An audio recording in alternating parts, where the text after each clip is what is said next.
Hello, here we go. It's the Cop-Out Podcast. Oh, hello everybody. Welcome back to the Cop-Out Podcast. Where Liverpool have been sadly beaten 2-0 by Everton, and there goes the record that has stood since 1999, where we haven't been beaten in a derby at Anfield since then. And unfortunately, that record has now gone. Unfortunately, Matt and Mick are debating, whether to jump off a cliff or join us on the show. And unfortunately, they've decided to jump off that cliff. So hopefully they'll survive and they'll be back with us before the next game. So it is just me and Tim with you. Tim, I'm sure you is feeling just as shit as I am. Just before we dissect the game and the shit show that it was, just sum up your initial feelings right now as the final whistle has just finished. It's just another one of those. It feels like another game that's just not bounced our way. Just every ball that dropped bounced Everton's way. Referees' calls bounced Everton's way. And I can't help but feel that it's just another game that's gone. Everything that could have gone for us has gone against us, and it's resulted in another bad result. So that's my initial feeling straight away. No, that's fair enough, mate. I mean, I can see where you're coming, because I know what the majority of what you've just said there. You're probably more so talking about the penalty, and we will come to the penalty incident anyway. And we'll have a debate in the comments whether people think it was a pen or not. And like Mick has just rightly said, it is what it is. So Mick is in the comments. He hasn't jumped off that cliff, thank God, mate, because I've missed him. But credit to Everton, mate. They were brilliant from minute one. Their intensity was there. They defended really well. They were well organised, and even going 1-0 up. Sometimes when you go 1-0 up so early in a game, it can also be a negative for you, unless you're playing a Champions League final and your name's Liverpool. It's one of those things, in it, where it can go against you, especially for a team like Everton. But fair play to them. They were, like I said, they were well organised. They defended well, and they just seemed really up for it. Like, I thought against Leipzig, I thought, right, well, this is it now. This is the start of the turnaround, if you like. But it just, like, that first half, Tim, it just felt like we weren't asked, didn't it? Yeah, it was. It's a tough performance to analyse, because there were spells where we looked good, and there were spells where we created. But I mean, that first half, outside of, they had obviously the Richarlison goal and the Coleman header. Outside of that, it felt like we were completely in control of the game. We had the majority of the ball. The majority of the possession was in Everton's half. We had a couple of good chances. Pickford made an incredible save off for Henderson volley. But yeah, it seems like in a week we've shown exactly how good we can be, and then exactly how poor we can be. Yeah, so that's a really, really good point. Yeah, it's almost like we've shown exactly, both ends of the spectrum of how good of a club and how good of football we can play. So it's frustrating, because as a fan, as you say, if we'd started the week with a loss and we'd seen how bad we've been, and then you go into the weekend, into the derby, into the big game, you play really, really well, and we perform the way we did against Leipzig, we go, all right, well, we're on the up. But we were on the up, and now we're feeling flat because I'm fucking crashing down again, haven't we? I just, like, when we look at that first goal, it was like Kabak wasn't holding his line. He got caught out slightly. Obviously, that line is usually quite a decent line. Obviously, it's just completely failed. And all right, yeah, it's a good finish from Richarlison, but we just fell asleep, didn't we? What pissed me off a little bit was the throw-in that led up to it, because it was a foul throw anyway. So I don't understand why we didn't get the ball. And then when they took the second throw-in, so I'd given them a second chance to take it, fucking moved the ball like, another 15 yards. And I mean, I know that happens every single game, but it just annoys me that that's never ever been cut out. But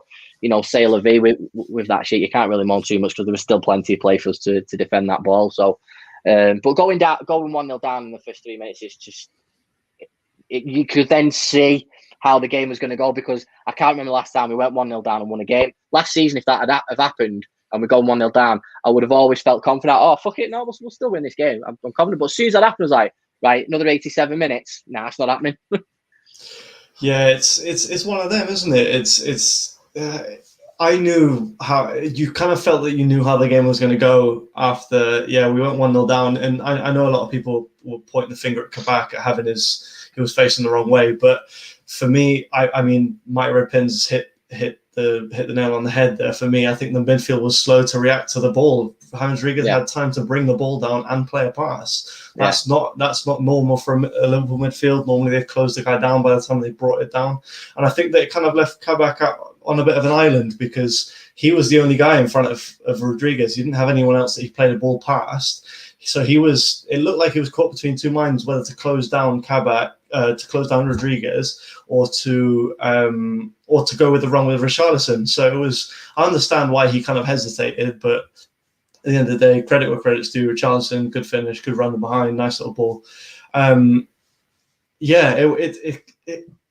After the Pickford save, after the Henderson volley, you thought, well, if he's going to be saving stuff like that, this game it's just not going to go our way. The ball's not going to bounce our way.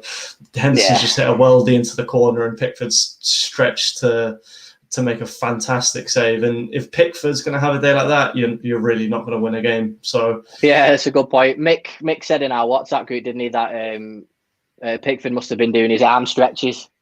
Yeah, for sure. Swear to God, he probably wouldn't have got that in normal circumstances. But yeah, it was a great effort by Hendo, wasn't it? And yeah, I was jumping up thinking it was in.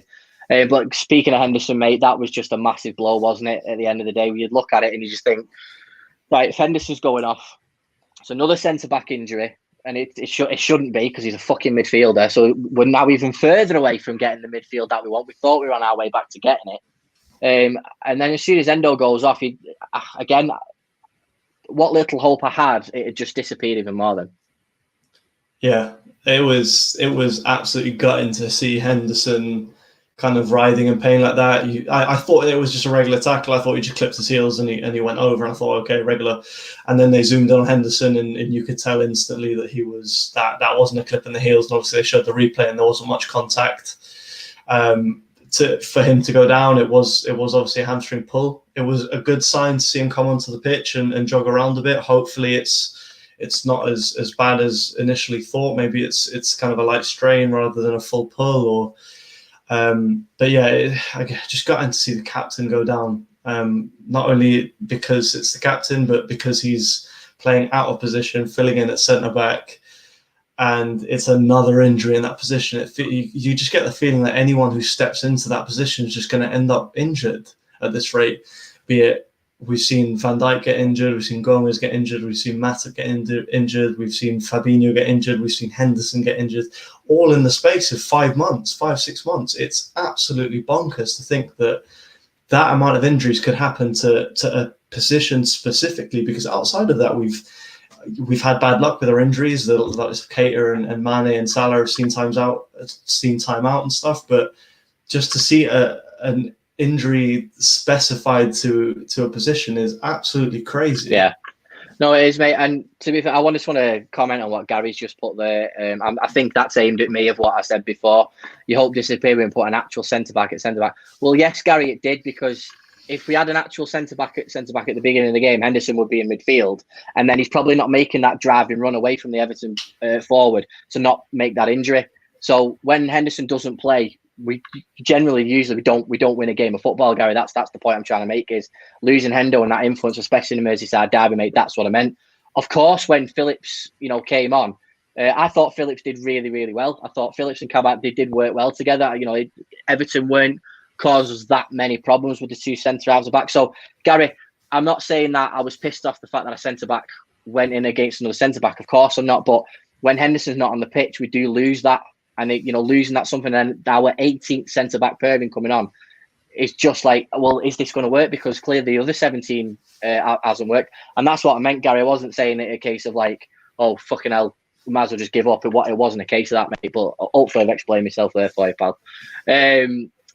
But yeah, I think when we came out for the second half, it did look, it was attack v defence, wasn't it? So it seemed like the intensity was better, because within the first few minutes of the second half, we created quite a few chances, and it was thought, right, well, the intensity's there now, is what we want. And for the majority of that second half, the intensity was there. It's just fucking finishing and aimless crossing into the box, and Trent put a cracking ball that just went right across the face of goal and no one's fucking following it in. I just thought, some of the times I just think, can we stop trying to walk this fucking football into the back of the net? Can we just have some shots from the 18-yard line? Can we have some shots from outside the area? Just fucking test Pickford.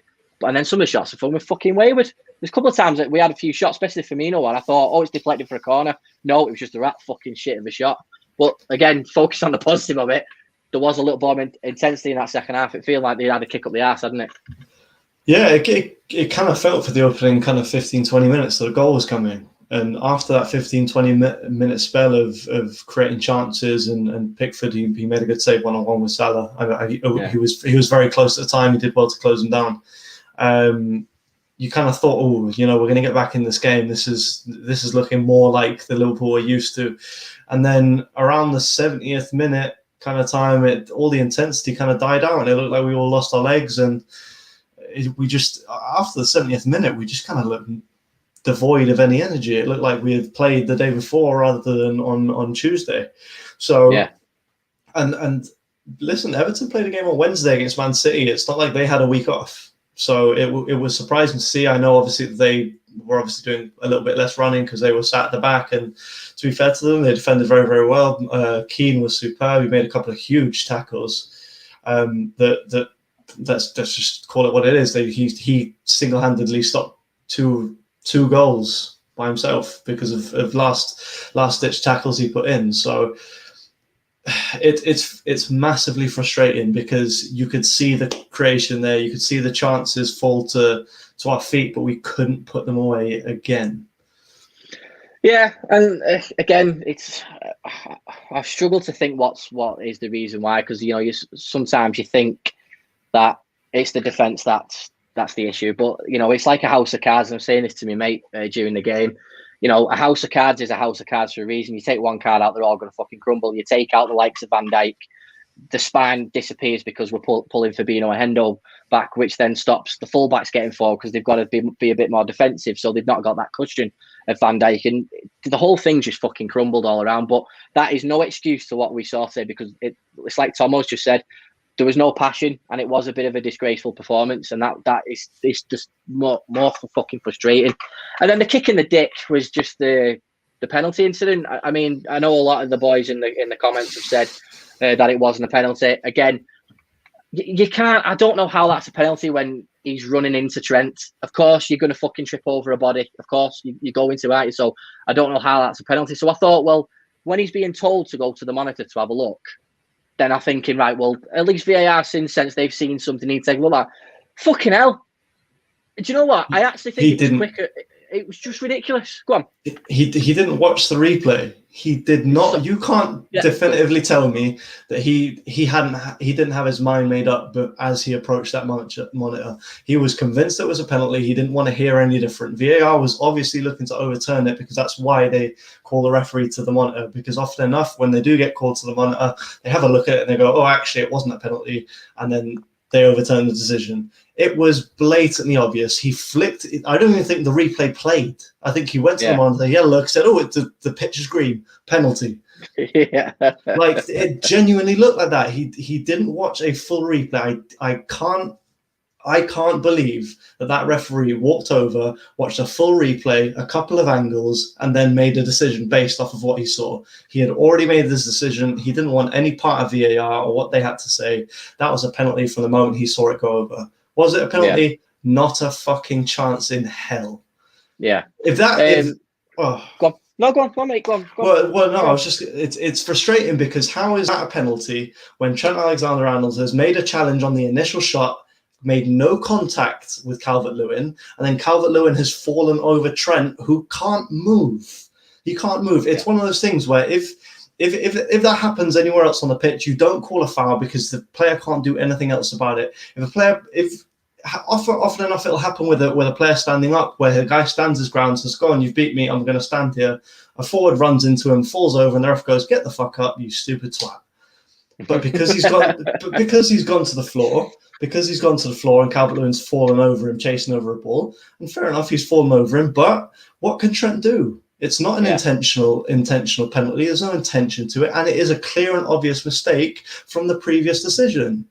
So I don't understand how it's a penalty in the first place. If he does actually go and look at the VAR review instead of just running over, pretending to watch the screen and making a decision, he'd probably actually recall, like make a different decision. So it's an endlessly frustrating situation. It is, mate. Again, we can talk about it all day, but at the end of the day, it doesn't change the result, does it? Because if it was 2-1, then maybe we could have a bit of a complaint to it. But it's the kick in the dick. It's 2-0 is fucking obviously worse than 1-0, and it is frustrating but we're the makers of our own fucking undoing, mate. We just weren't good enough. And a couple of the lads in the comments, Stu's put, as soon as a fit Hendo and Fab need to go into midfield, we bought centre backs and we have to use them. It does say a lot, the fact with the substitutes. Let's just talk about that a minute, because Stu's made a good point there. You've got, and this is no way I'm saying Nat Phillips did a bad job when he came on, because he didn't, but Ben Davies doesn't come on. And you think that Ben Davies is the age that he has, the experience that he has playing in the Championship, he would relish this type of game because it's an old school, game of English football. So it was a bit strange to not see him on, because I think what a lot of people thought when we bought the 2 centre-backs in January is that, right, let's bed Kabak in, let's bed Davies in when we can, and let's make him a pair as soon as we can so we can get Fab and Hendo back in midfield. That's what it was done for. That's the reason Kabak and Davies were put in. Correct me if I'm wrong, or anybody in the comments, correct me if I'm wrong. Does anybody disagree with that? We brought those 2 centre-backs for them to be the person we get Hendo and Fab in midfield? Or was it a case of we're still going to pair one of those centre-backs with a regular Fab? I just don't get it. But what do you think? It's certainly an interesting situation, because going into the game, I don't think anyone disagreed with the I've had a couple already because I was just not happy with that. But going into the game, I don't think anyone disagreed with sticking Hendo at the back, because him and Kabak had put in, again, to go back to it, 75 minutes of great football against Leicester and 90 against Leipzig, where he thought these guys have obviously got some sort of comfort around each other now. Let's leave it as it is. We haven't had any consistency at the position. The last thing we need is to force another centre-back pairing with no experience. They haven't had any game time together. So let's keep it as it is. It's worked. We've played good football with them 2 at the back so far. Let's just keep it as it is. And let's face it, outside of the initial goal, which, to be honest, for me is more on the midfield than it is on Kabak. We've been through it. They played well. And Phillips came on and was superb. I don't think that the defence was at fault for today's loss. Everton had 2 chances. They had a penalty that wasn't really a penalty, and one one-on-one that they took their chance, apart from and the Coleman header. Outside of that, Everton, they didn't really threat. They weren't really a threat. They weren't. I never felt like they were going to go. Every time they got the ball in a half, I didn't think they were going to score. It wasn't a case of, Alisson's had a game of his life. He saved it from being 5. It wasn't anything to do with that. I thought that the pairings both pairings were actually very, very good. And it almost seemed like Phillips calmed Kabak down a bit as well. I think he started the game a bit shaky. And when Phillips came on, it almost like he stepped up to the role of, I'm going to have to be the main guy here. And I thought Phillips was superb again. I would start them 2 next game, and if Fab's back, stick him in the midfield, because I think they showed that outside of that penalty incident, which was a bunch of bollocks to begin with, they were superb, and that's against an Everton team with 2 very, very good strikers, and they did absolutely a perfect job. They filled in, they did their role, and in order to get our midfield back so that we can kind of just control the game again, because it looks like our midfields are on their last legs. It looks like they've ran 15 miles before each game. They die out at the 70th, 75th minute. And yeah, you're right, mate. It does look like they die out at that point, because at that point our intensity does drop off, as it did against Leicester and stuff like that. Obviously, it didn't drop against Leipzig, and that's the one positive we can take out of the last 3 months. The fact that we should comfortably go through to next round of the Champions League. I just hopefully this fucking doesn't knock us for that. But Dan's put Davies was signed as extra cover. Phillips has played with those players before, and against Everton as well. It made sense bringing him on, especially with Dominic Calvert-Lewin coming on and his aerial ability. Absolutely, completely agree with that, mate. I do. I think, like I said, the whole Davies thing and the Kabak and buy into at the end of the month. I get the extra body part of it. I do, but if he's not going to play, then I just didn't see the point in doing it. But maybe, like I said, Phillips comes on and he does himself all the favours in the world again, doesn't he, mate? It's one of them where if he gets the nod, he's going to be playing because he knows that Davies is coming. He knows that he could nick his place, no problem. It takes his one bad performance and you're out. Look at Reece Williams, unfortunately. He'll come back from that, I'm sure he will. But yeah, again, I'm just frightened we're going to have another fucking centre-back pairing. But for me, the important thing is getting that centre-back partnership settled so we can have that stability midfield. And as Tim has rightly said today, we're missing Fab and Hendo in that midfield, and we do need at least one of them. And obviously, I know that's what Gary was saying earlier with his comment as well. But yeah, Mighty Reds Pins, again, nice comment. Phil's been superb and he's been called upon absolutely as he's monster in there and goes straight into tackles. Yeah, I agree with that, mate. Like I said, when he come on, he was really, really good. And it's just a shame that he's getting these games in these types of circumstances because he should be rewarded for his performance, and unfortunately the other players aren't doing it. Tim, looking at the front three, let's just talk about the front three. I just don't know what's happening with him. I really don't. Mane looked better. Obviously, it looked like he wanted the ball. It seemed like Klopp had given him a free rein in the second half to just fucking go wherever you want.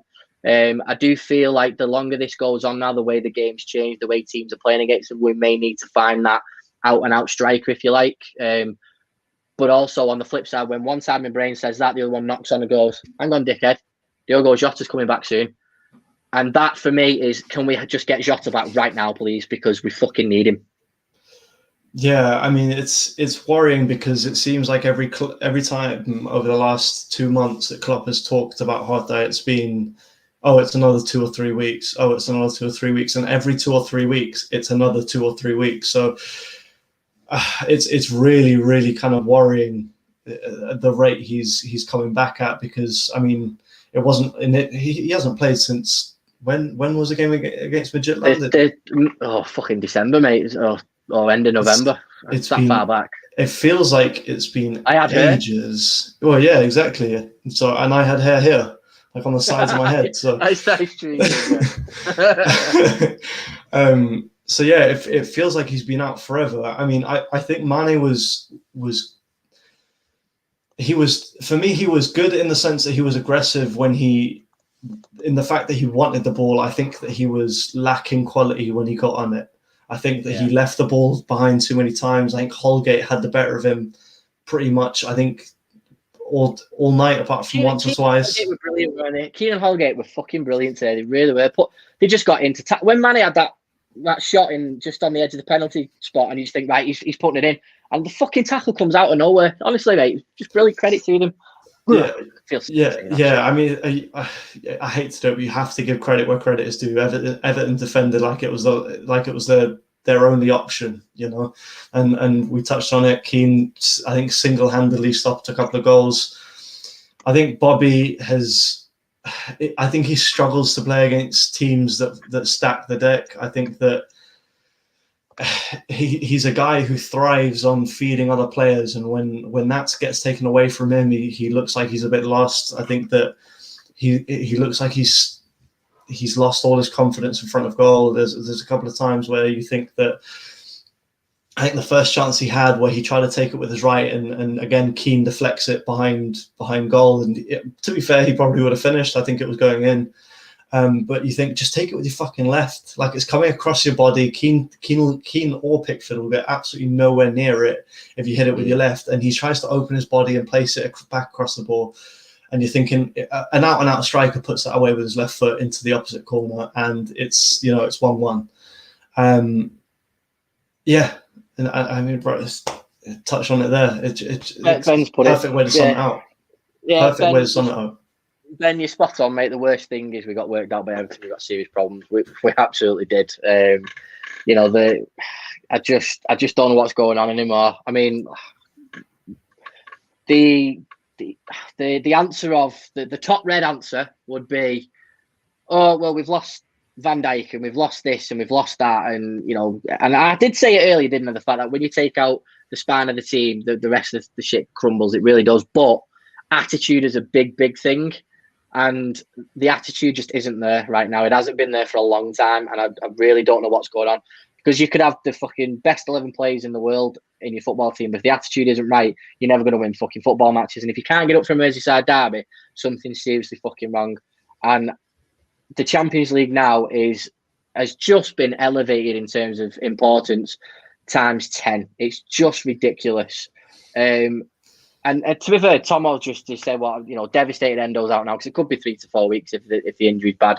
Got to take a little bit of positivity that he went back on and he went off immediately because he thought, I'm not making it any worse. Maybe that's why, because he's clever.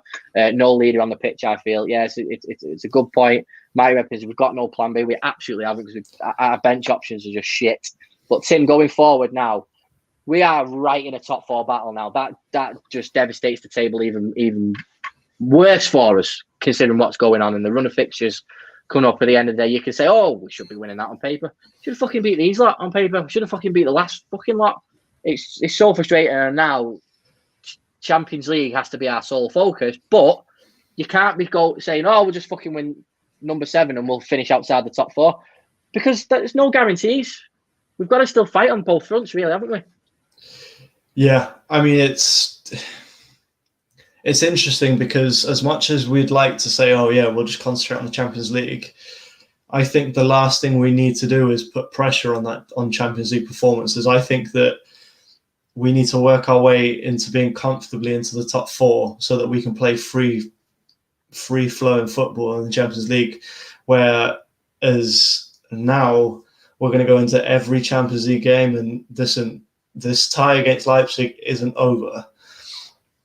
I'm happy we're not. I hope to God we don't play at Anfield, because we can't win at Anfield right now. It's almost like 2021 has started, and for the previous 4 years we couldn't lose. We couldn't lose at Anfield, and now we can't win. So I hope to God it's away from Anfield unless anything changes over the next 2 weeks.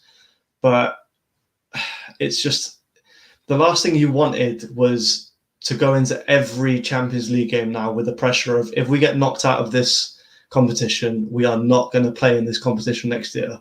And that is 2 years removed from winning it, and 3 years removed from being in a final, a year removed from being in winning the Premier League. And all of a sudden, we're going to be knocked out of European competition completely at the moment, because Everton are level on points with a game in hand. Aston Villa are 4 points behind with 2 games in hand. And a win today would have put us in really, really good position to be able to really launch kind of an attack on not only the top 4, but second place, because United have a really tough month coming up, and they've got Europa League fixtures intertwined with that tough month. Leicester have some tough games coming up. Like the top 4 at the moment with West Ham are all going to be playing each other in the next few weeks. And us beating Everton, going into games against Sheffield United and teams that we should be beating regardless of how our season is going, is now we have to beat them, and results have to go our way in order for us to really make a push for a top 4 position now, because Aston Villa are seeming to hit after hitting a bit of a mid-season lull. They're hitting their stride again. Everton seem to be, obviously, this will probably spur on a bit of form from them, because they'll now take some confidence away from the fact that they went to Anfield for the first time in 22 years and got a win. So it's now put us in a position where everything is going against us, and we're going to have in a season where nothing has gone for us, everything from here on out is going to have to go completely our way for us to actually be any sort of success this year. No, mate, it's a really good way to sum it up. It really is. And you'd know, because you're Nat Phillips' doppelganger, so well played tonight, mate. You're right in the mix with it all. But no, it's a really, really good point. We're going to leave it there because we've done half an hour. I do feel a little bit better, if I'm honest, just talking it and getting it out. And again, the comments tonight have been absolutely brilliant.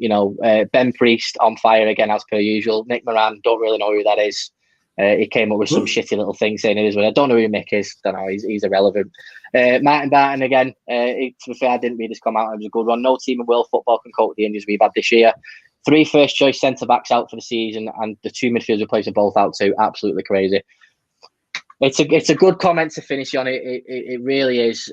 But again, thanks to Ben Priest. We appreciate you joining us, mate. Martin Barton, as always, mate. Brian Connolly, good to see you again, pal, given the circumstances. Mighty Reds Pins, again, thanks for joining us again, pal. Some really good shit that's going on for you in your business at the minute. Gary McKay, again, thanks for joining us, mate. I know we've seen you a couple of times. And Dan J, as always, mate, you're a legend for joining us. And Tomo via Facebook as well. Stu Mike as well through Twitter as well. Thanks very much for jumping on. And again, the comments have just been brilliant, lads, and it keeps us going. It keeps the entertainment going as well. And obviously, Ben from Rivalry Side TV. Check out Rivalry Side TV, by the way, if anybody's watching, because it is really, really good, especially from neutral perspectives and stuff. Pretty shit when it comes to United and Tottenham questions, Ben. You know what I mean? It's quite just throwing that in there the other day, but it was good. Ben Priest, if we don't beat Sheffield, I will lose my shit. I think we all will, pal. And if we don't, we will be on that match reaction again, and you will join us, and we'll have a therapy session as well. We'll all hold hands, sing Kumbaya, and let's just hope the fucking season can get better, because there's always another game next. We move on. Let's just see what we can do. Don't forget, 11 o'clock tomorrow morning, we have got the show with Gareth Roberts from the Anfield Rap. So me and Mick will be jumping on, talking to him and trying to dissect the Merseyside derby in a little bit more detail. I would say I'm looking forward to it, but yeah, go on, say it. Go on. It is what it is. It is what it is. There we go. Exactly. But listen, just fucking don't look at the league table. Turn it off. Have a few beers. I'm gonna go down and get my keg out, pump that. That sounds really bad. Doesn't it? Get my keg out and pump it. Probably do that as well. That make me feel better. I might stick the Gary McAllister derby on and just make myself a bit happier that way. But listen, wherever around the world, thanks for watching. We appreciate it. And we'll see you next time. But the Reds, let's just win number 7.